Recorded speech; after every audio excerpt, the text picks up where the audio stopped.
అదే RTV app వార్తల్ని క్షణాల్లో చదివే అవకాశం ఉంటుంది. ఒక న్యూస్ పేపర్, ఒక టెలివిజన్ ఛానల్ మీ చేతుల్లో ఎప్పుడూ ఉంటాయి.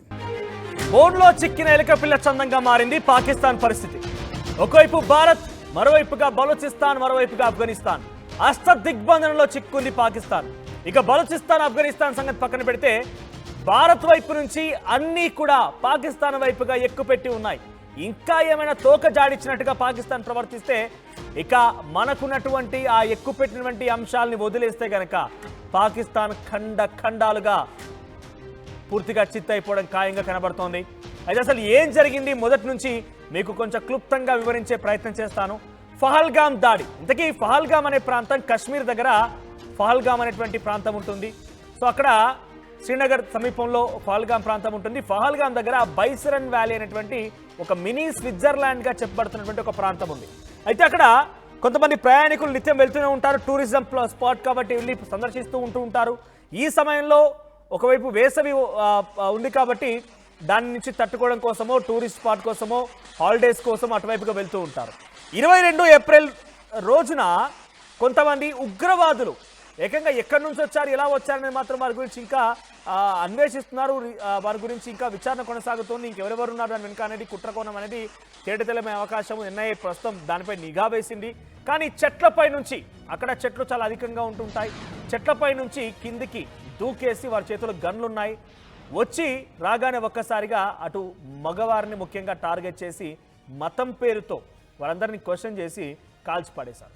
25 మంది టూరిస్టుల పైన ఈ దాడులకు తెలరేపారు. మరోవైపుగా అక్కడే స్థానికుడైనటువంటి శ్రీనగర్ వాసి, కాశ్మీర్ వాసి అయినటువంటి ఒక స్థానికుడు గుర్రం తోలుతూ అటుగా గన్స్ వినిపించగానే గన్ను పట్టుకొని ఆయన కొంత వారించాడు. ఈ నేపథ్యంలో ఆయన కూడా కాల్చిపడేశారు. సో మొత్తం మీద 26 మందిని మారణ హోమాన్ని సృష్టించి అక్కడ హతమార్చారు. ఈ ఘటన జరిగింది ఏప్రిల్ 22, 2025 రోజున. ఆ తర్వాత మరుసటి క్షణం నుంచే భారత్ అలర్ట్ అయిపోయింది. ఏకంగా హోంమంత్రి అమిత్ షా రంగంలోకి దిగారు. చాలా మంది కూడా రంగంలోకి దిగిపోయి ఏకంగా ఈ ఘటనను చాలా తీవ్రంగా ఖండించడమే కాకుండా అందరి అంతు తేలుస్తాం, పాకిస్తాన్లో ఎవరున్నా కూడా, ఈ దాడి వెనుక ఎవరున్నా కూడా అందరూ కూడా శిక్షిస్తామని చెప్పి చాలా క్లియర్గా ప్రధాని నుంచి కూడా, అమిత్ షా నుంచి కూడా ఆదేశాలు వచ్చాయి. ఇక మరుసటి రోజు నుంచి మొదలైంది ఏరివేత ప్రక్రియ, జల్లెడ పట్టే ప్రక్రియ. ఈ నేపథ్యంలో కాశ్మీర్లో ఉన్నటువంటి అనేక మంది ఉగ్రవాదుల మద్దతుదారులను కానివ్వండి, ఉగ్రవాద చర్యకి పాల్పడ్డ వారిని కానివ్వండి, అందరి ఇళ్లను కూడా ధ్వంసం చేస్తూ ఇండియన్ ఆర్మీ రంగంలోకి దిగింది. ఇప్పటికీ ఈ రోజు నేను ఈ వార్త చెప్పే సమయానికి సుమారుగా 10 మంది ఉగ్రవాదుల పైన, ఈ 10 మంది పాకిస్తానీ పెంపుడు కుక్కల పైన, కాశ్మీర్లో ఉన్నటువంటి ఉగ్రవాద మద్దతుదారుల పైన, ఉగ్రవాదుల పైన మట్టు పెట్టే కార్యక్రమం కొనసాగింది.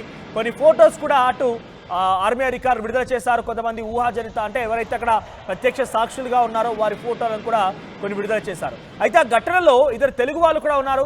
నెల్లూరుకు సంబంధించినటువంటి కావలికి సంబంధించిన మధుసూదన్ ఒకరు, అయితే వైజాగ్ నుంచి చంద్రమౌళి ఒకరు, ఇద్దరు కూడా తెలుగువారు ఈ ఘటనలో మరణించారు.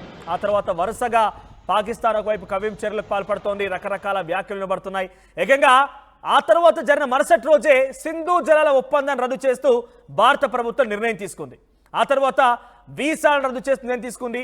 ఆ తర్వాత 48 గంటల సమయం విధించింది. పాకిస్తాన్లో ఎవరైనా కనుక ఇంకా ఇండియాలో ఉంటే వెళ్ళిపోవాల్సిందిగా ఆదేశాలు జారీ చేసింది. ఈ క్రమంలోనే అటారీ బార్డర్ దగ్గర పెద్ద ఎత్తున క్యూ లైన్ ప్రారంభమైంది. పాకిస్తాన్ వెళ్ళిపోయే వారి సంఖ్య పెరిగిపోయింది. కొన్ని వందల వేల వాహనాల్లో అందరూ కూడా అటారీ బార్డర్ నుంచి పాకిస్తాన్ వైపుకు వెళ్ళిపోయారు. అటారీ బార్డర్ను కూడా క్లోజ్ చేశారు. ఈ రకంగా భారత్ కూడా సంచలన నిర్ణయాలు తీసుకుంది.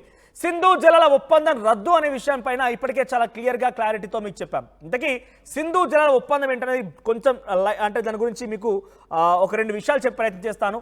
సింధు జలాలు అనేది మానసరోవర్ నుంచి ఈ ఇందస్ అనే రివర్ స్టార్ట్ అవుతుంది.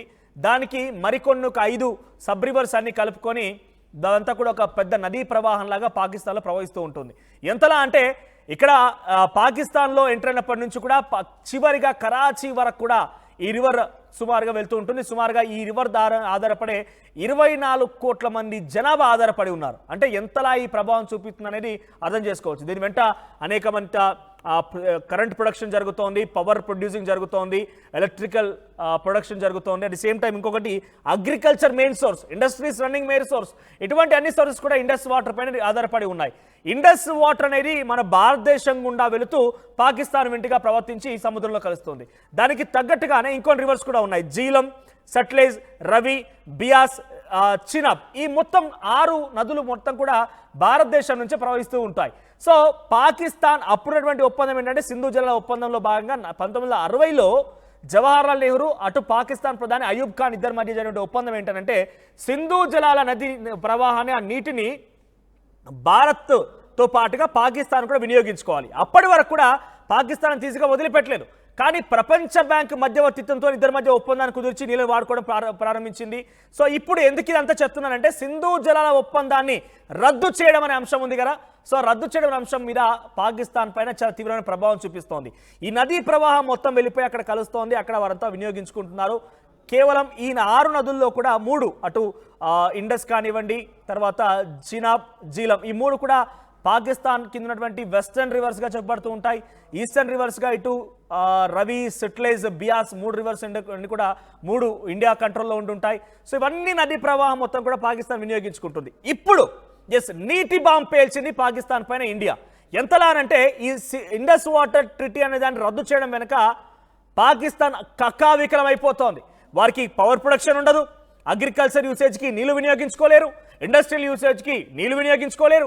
మొత్తం మీద ఇండియా నుంచి ఆ నీళ్ళు అటు వెళ్ళకుండా పూర్తిగా అడ్డుకట్ట వేశారు. ఇక్కడ మీకు కనబడుతుంది కదా చూడండి, సింధు జలాల నిలిపివేత అనేటువంటి ఆ విజువల్ మీకు రైట్ సైడ్ బాక్స్లో ఆరో మార్క్తో కనబడుతుంది కదా. ఆ గేట్లన్నీ మూసివేయబడ్డాయి. ఒక్క చుక్క నీరు కూడా ఇప్పుడు పాకిస్తాన్ వైపుగా వెళ్ళడం లేదు. మరి పాకిస్తాన్లో 24 కోట్ల మంది జనాభాకి కరెంట్ ప్రొడక్షన్ కోసం కానివ్వండి, వీళ్ళ యొక్క అవసరాల కోసం బిగ్గెస్ట్ ఎకనామిక్ సోర్స్గా కూడా ఉంది ఇండస్ వాటర్. సో వాటన్నిటికి కూడా మనం ఏదో పాకిస్తాన్ తప్పకుండా ఇవ్వాలనేది ఏం లేదు. ప్రపంచ దేశాల్లో ఏ దేశాలు నడవలేనటువంటి ఒక ఒప్పందం భారత్ పాకిస్తాన్ మధ్య ఉంది. మీరు అనుకోవచ్చు భారత్ పాకిస్తాన్ అంటే పచ్చిగడ్డి వేసినా కూడా మండేటువంటి ఆ శత్రుత్వం దేశాలు కదా, ఇద్దరి మధ్య ఈ ట్రిటీ ఏంటి, ఈ ఒప్పందం ఏంటి అనుకోవచ్చు. మనం పెట్టేటువంటి దయా, దాక్షిణ్యాలు, భిక్ష, కరుణ ఇటువంటి పదాలు వాడొచ్చు ఇక్కడ. వాటి మూలంగానే పాకిస్తాన్ బతుకుతోంది. ఇక్కడ పక్కాగా ఇవ్వాలనేది ఎక్కడా కూడా రూల్ లేదు.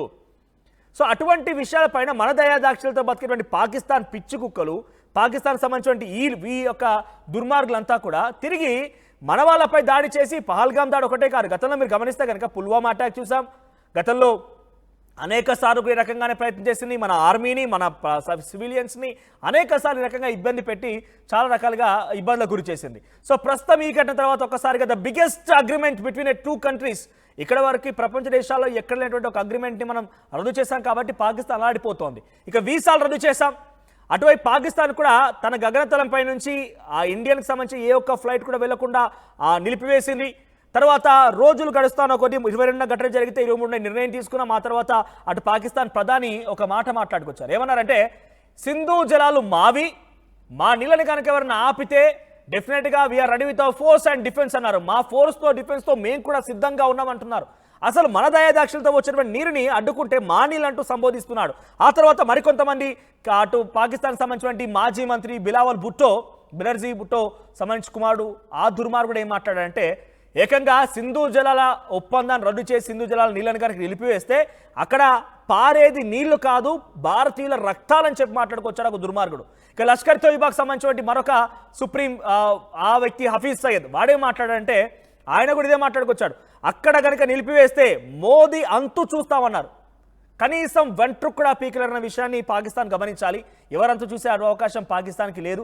పైపెచ్చు ఇవన్నీ ఆ విషయాలు మనం చూస్తూనే ఉన్న మధ్యలో ఇదే లష్కర్ తోయిబాకు సంబంధించినటువంటి సుప్రీం డిప్యూటీ చీఫ్ అటవాడు సైఫుల్లా కసూరి అని చెప్పి వాడే మాట్లాడుకొచ్చాడంటే అసలు ఈ జరిగినటువంటి ఘటన మాకు సంబంధమే లేదు, పహల్గామ్ దాడిలో ఉగ్రవాదులు జరగలేదు, భారతదేశమే కావాలని పాకిస్తాన్ పై నెపం నెడుతోంది, దేశ విదేశాల్లో పాకిస్తాన్కు ఉన్నటువంటి కీర్తి ప్రతిష్టలు దెబ్బతీసే ప్రయత్నం భారతదేశం చేస్తోంది. ఇటువంటి వ్యాఖ్యలు చేసుకొచ్చాడు ఆ పాకిస్తాన్ లష్కరీ తోయిబాకు సంబంధించినటువంటి ఆ ఉగ్రవాద సంస్థ సంబంధించిన డిప్యూటీ చీఫ్ ఒకడు. ఇక వరుసగా ఇవన్నీ జరుగుతున్న నేపథ్యంలో చాలా వరకు ఇండియన్ ఆర్మీ అలర్ట్ అయిపోయింది. ఇక ఇండియన్ ఆర్మీకి సంబంధించినటువంటి Upendra Dwivedi Indian army chief ఆయన ఏం చేశారంటే ఈ బార్డర్ వెంట మనకు సుమారుగా పాకిస్తాన్తో 3323 కిలోమీటర్ల ల్యాండ్ షేరింగ్ బార్డర్ ఉంది కదా, ఈ బార్డర్ మొత్తాన్ని కూడా అలర్ట్ చేశారు. ఆ ఫెన్సింగ్ దగ్గరటువంటి ప్రతి ఒక్క 2 కిలోమీటర్ల దూరం వరకు ప్రతి ఒక్క పంట తీసుకోమని రైతులకు ఆదేశాలు జారీ చేశారు. నివాసాలు కనుక ఉంటే ప్రికాషనరీ మెజర్ తీసుకొని ఆదేశాలు జారీ చేశారు. అంటే ఇవన్నీ ఏం సంకేతాలు అంటే మన ఆధీనంలోకి తీసుకుంటున్నామనే సంకేతాలు. పూర్తిగా నిజంగా రేపని యుద్ధం వస్తే దాన్ని తట్టుకొని ఎదుర్కొని పాకిస్తాన్ని పూర్తిగా లేకుండా ప్రపంచ మ్యాప్లో రూపురేఖలు లేకుండా చేసినటువంటి ఒక ప్రక్రియలో భాగంగా ఇదంతా అలర్ట్ చేశారు. అటువైపుగా పాకిస్తాన్ ఏమైనా ఊరుకుందా? పాకిస్తాన్ కూడా వాళ్ళ వెక్కిలి చేస్తలు, వాళ్ళ వింత పోకడలు, ఏదో పెద్దగా ఇరగదీస్తామన్నట్టుగా విన్యాసాలు చేసేది. ఇక్కడ ఇంట్రెస్టింగ్ ఒక నవలపాలైన అంశం మీకు పాకిస్తాన్ గురించి చెప్తాను ఏంటంటే, లాహోర్ ఇంటర్నేషనల్ ఎయిర్పోర్ట్లో ఒక యుద్ధ విమానం విన్యాసాలు చేస్తూ అలా ల్యాండ్ అయిపోగానే టైర్ బ్లాస్ట్ అయిపోయి అందులో 5గురు మరణించారు. ఆ ఎయిర్పోర్ట్ మొత్తం కూడా మంటలకు అగ్నికి ఆహుతి అయిపోయింది. దాదాపుగా మేజర్ పార్ట్ మొత్తం కూడా కాలిపోయింది. అంటే వాళ్ళ దాంట్లో వాళ్ళకే సరిగ్గా లేదు, తినడానికి తిండి లేదు, తాగడానికి నీళ్ళు లేవు, అడుక్కుంటే కానీ బతికేటువంటి బతుకులు వాళ్ళవి. వాళ్ళు వచ్చి తిరిగి భారత్ పైన దాడి చేస్తామని చెప్పి విన్యాసాలు చేస్తూ ఆఖరికి వస్తే నవ్వుల పాలైపు వాళ్ళ ప్రాణాలు తీసుకున్నారు. ఇలా అనేక ఘటనలు చోటు చేసుకుంటున్నాయి. ఇక చైనా ఈ రోజు లేటెస్ట్ ఏం జరిగే విషయం కనుక మీకు చెప్తే ప్రయత్నం చేస్తాను. చైనాకు సంబంధించిన విదేశాంగ మంత్రి వాంగోయ్ ఆయన ఏం చేశారంటే, అటు పాక్ ఉప ప్రధానికి ఫోన్ చేసి ఫోన్లో సంభాషిస్తూ నిరాధారమైనటువంటి ఆరోపణల నేపథ్యంలో భారత్ మీ పైన కుట్రలు చేస్తోంది, మేము మీకు సంపూర్ణమైన సపోర్ట్ ఇస్తున్నామని చెప్పి చైనా పాకిస్తాన్ ఉప ప్రధానితో ఇషాక్ దార్తో మాట్లాడుకొచ్చిందట. సో ఇవన్నీ వ్యాఖ్యలు కొంత పాకిస్తాన్ ఒంటరిగా అయిపోయింది, చైనా కొంత సపోర్ట్ ఇస్తోంది. సపోర్ట్ దేనికోసం ఇక్కడ చైనా ఇస్తుందనంటే మీరు గమనించాలి, చైనా కూడా ఏదో పాకిస్తాన్ మీద ప్రేమ కాదు, చైనా ఇప్పటికే పాకిస్తాన్ మీద ఒక రకమైనటువంటి ఒక దొంగ ప్రేమ చూపించి అక్కడటువంటి ఎయిర్పోర్ట్లని, అక్కడటువంటి పోర్ట్స్ని, అక్కడటువంటి కొన్ని మెయిన్ సిస్టమ్స్ని మొత్తాన్ని కూడా మార్టిగేజ్ చేసుకొని ఆర్థిక సహాయం చేస్తోంది పాకిస్తాన్కి. ఇప్పుడు ఇండియాతో డైరెక్ట్గా యుద్ధం చేసేటువంటి అవకాశం చైనాకు లేదు, అంతటి అవసరం కూడా లేదు. కానీ పాకిస్తాన్ అంటే ఒక పిచ్చు కుక్కని భారత్ వైపుగా ఉసుగొలిపి, అయితే పాకిస్తాన్ ఓడిపోయినా చైనా కొరిగేదేం లేదు, భారత్ కనుక దెబ్బతిన్నా చైనా కొరిగేదేం లేదు. కాబట్టి ఇక్కడ గుంటనక్కలాగా మనం పూర్తిగా ఆపాదించడం చైనాని, కానీ ఆ రకమైనటువంటి పాత్రే పోషిస్తోంది. సో ఇక్కడ ఇంకొక విషయం, అబ్బాసీ అనేటువంటి ఒక పాకిస్తాన్ మంత్రి ఏం చెప్పాడంటే, 130 అణుబాంబులు ఉన్నాయి, అణుబాంబుల మొత్తాన్ని కూడా మేము భారత్ పైన ప్రయోగిస్తాం, భారత్ పైన ప్రయోగించి మా సత్తా చాటుతాం, భారత్ని మా అంతు చూస్తామంటున్నారు. భారత్ అంతు చూస్తారట వాళ్ళు. సో 130 అణుబాంబులు అంత ఈజీగా ఏంటని, మనం ఊర్లో కదా టపాకాలు పేల్చుకున్నట్టుగా దీపావళి బాంబులు కాదు, అణుబాంబులు. దానికంటూ ఒక ఒప్పందం ఉంటుంది, దానికంటూ ఒక కథ, దానికంటూ ఒక రీతి రివాజ్ ఉంటుంది, గైడ్ లైన్స్ ఉంటూ ఉంటాయి, అంత ఈజీ ఏం కాదు. ఇక వెర్రికుక్క మాట్లాడుతుంది ఏంటంటే భారత్ని భయభ్రాంతులకు గురి చేయడం. ఈ రకంగా అక్కడ మంత్రులు, ప్రధానులు, మాజీ మంత్రులు అందరూ మాట్లాడుతున్నటువంటి అంశం ఏంటంటే, ఒకటి పాకిస్తాన్లో వేర్పాటువాదం మొదలైంది, ఒకటి బలూచిస్తాన్ వేర్పాటువాదం, మరొకటి సింధు దేశ్ అనేటువంటి ఈ రెండు కూడా ప్రత్యేక దేశాలుగా కావాలని కోరుకుంటున్నాయి. ఈ నేపథ్యంలోనే వాటి నుంచి దారి మళ్లించడం కోసమైనా అంతను కూడా ఒక అనుమానం కలుగుతోంది. సో ఇప్పుడు ఈ రోజు ఇంకొక హైలైట్ ఏంటంటే, నవాజ్ షరీఫ్ పాకిస్తాన్ మాజీ ప్రధాని, ఆ మాజీ ప్రధాని గతంలో కార్గిల్ ఉద్యమం జరిగింది కదా, కార్గిల్ యుద్ధం జరిగిన నేపథ్యంలో ఆయన అన్ని రకాలుగా భారత్ నుంచి దెబ్బలు రుచి చేసిన వ్యక్తిగా ఇక్కడ కనిపించిన వ్యక్తి ఎవరంటే పాకిస్తాన్ ప్రస్తుత ప్రధాని షహబాజ్ షరీఫ్. ఈయనకి ఏం చెప్పుకొచ్చాడు వాళ్ళ అన్న నవాజ్ షరీఫ్ అని అంటే, తమ్ముడు భారత్తో పెట్టుకుంటే మన అల్ల కల్లం అయిపోతాం, మన పటాపంచలు అయిపోతాయి, మనల్ని తుక్కుగా బొక్కలు విరగొట్టి పక్కన పెట్టేస్తారు, దయచేసి వాళ్ళతో యుద్ధం వద్దు, శాంతిగా వెళ్దాము, యుద్ధం వద్దనే విషయాన్ని ఈరోజు వారిద్దరి మధ్య కీలక భేటీలో చెప్పుకొచ్చారట. అంతకంటే ముందు ఒకసారి పాకిస్తాన్ ప్రధాని మాట్లాడుతున్నట్టుగా ఆ విజువల్లో కనబడుతుంది కదా, పాకిస్తాన్ ప్రధాని ఏం మాట్లాడనేది మీరు కూడా చూడండి, తర్వాత మళ్ళీ డీటెయిల్గా ఎక్స్ప్లెయిన్ చేసే ప్రయత్నం చేస్తాం. Gentlemen, I must also mention here that water is a vital national interest of Pakistan, our lifeline, and for our 240 million people, let there be no doubt at all, its availability would be safeguarded at all cost and under all circumstances, inshallah.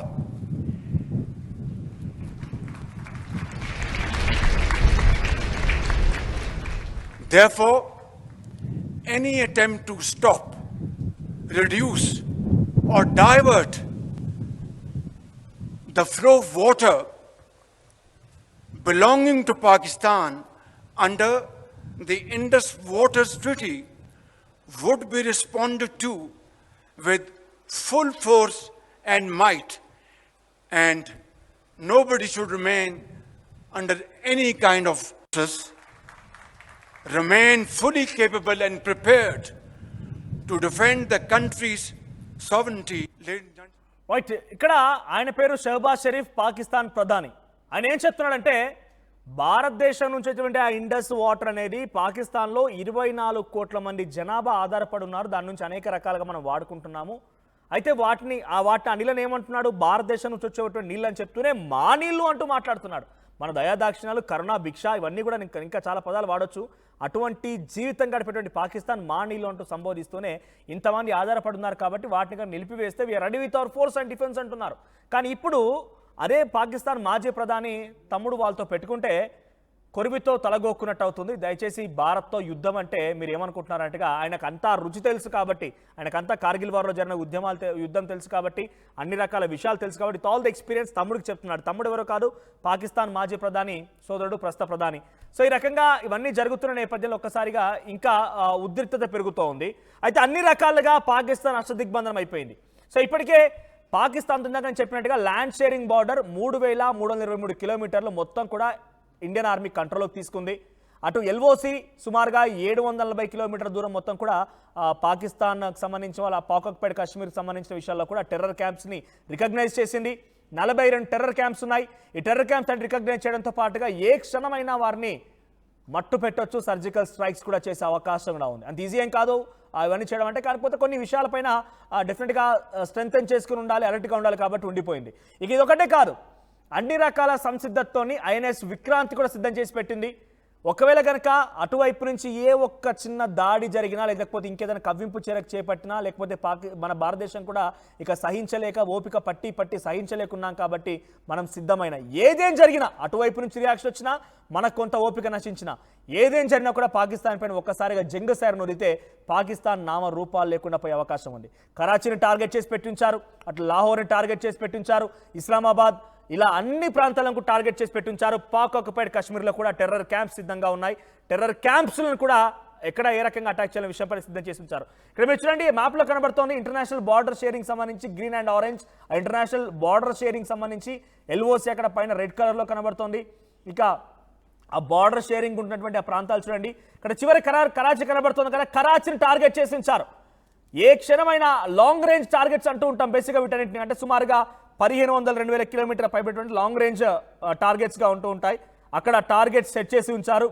Target set చేసి ఉండగానే ఏ క్షణమైనా కూడా దాడి చేసే అవకాశం. In between ఒక interesting విషయం ఇక్కడ మర్చిపోయాను నేను. సింధు జల ఒప్పందం రద్దు అని చెప్పి ఒక నీటి చుక్కను కూడా కిందికి దిగువకు వదలకుండా ఇండియా ఒడిసి పట్టుకొని ఒక్కసారిగా జీలం నది వదిలేసింది. అప్పుడే ఇక పాకిస్తాన్కి గుండెలు రైలు పరిగెత్తాయి. ఒక్కసారిగా వితౌట్ ప్రియర్ ఇన్ఫర్మేషన్ మనం నీళ్ళు వదిలేసరికి ఆ జీలం నది వెంటున్నటువంటి పరిసర ప్రాంతాలు మొత్తం కూడా నీట మునిగిపోయాయి. ఒక నీటి బాంబుని పేల్చేసింది. రైట్ సైడ్ బాక్స్లో కనబడుతుంది కదా జీలం నది ప్రవాహాన్ని ఒక్కసారిగా వదిలేసరికి పాకిస్తాన్లో అల్లకల్లోలం సృష్టించబడింది.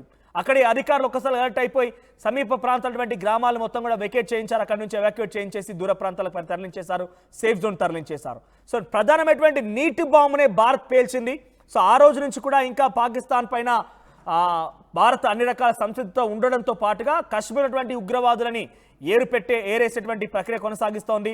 అన్ని రకాల చర్యలు తీసుకుంటోంది, జల్లెడ పడుతోంది, హతమారుస్తోంది. ఇప్పటివరకు 10 మందికి పైగా ఉగ్రవాదులని కాశ్మీర్లో హతమార్చింది. ఇంకా ఈ ప్రక్రియ కొనసాగుతోంది.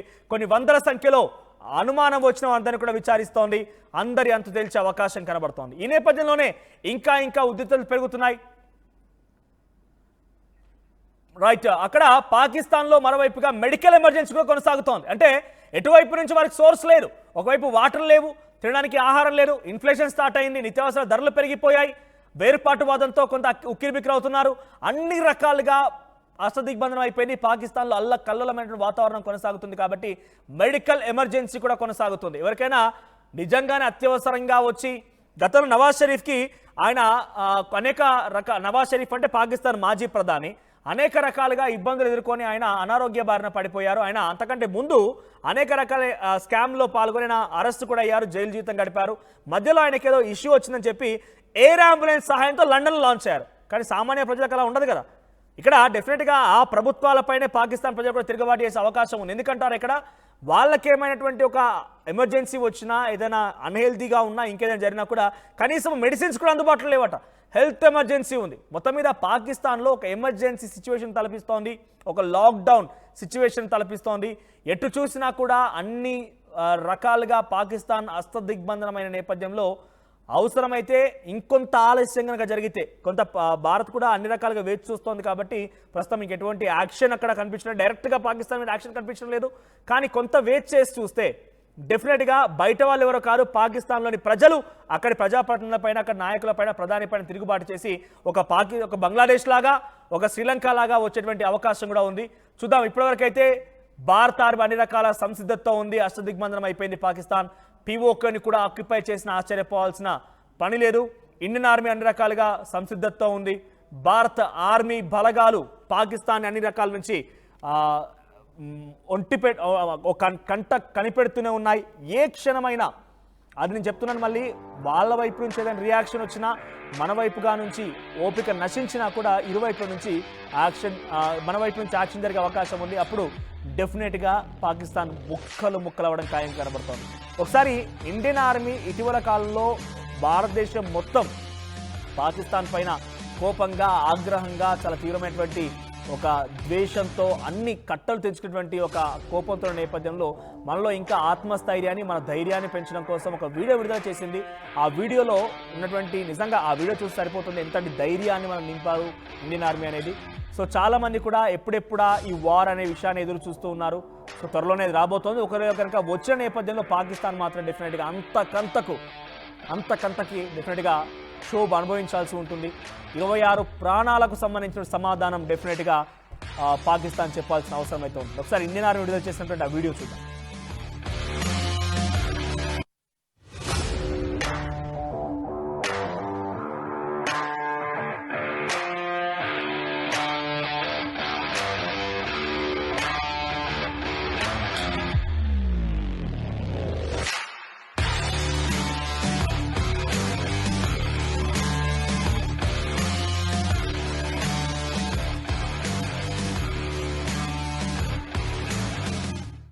మరిన్ని వీడియోస్ కోసం ఛానల్ ని సబ్స్క్రైబ్ చేయండి. లేటెస్ట్ అప్డేట్స్ కోసం వాట్సాప్ ఛానల్ ని ఫాలో చేయండి.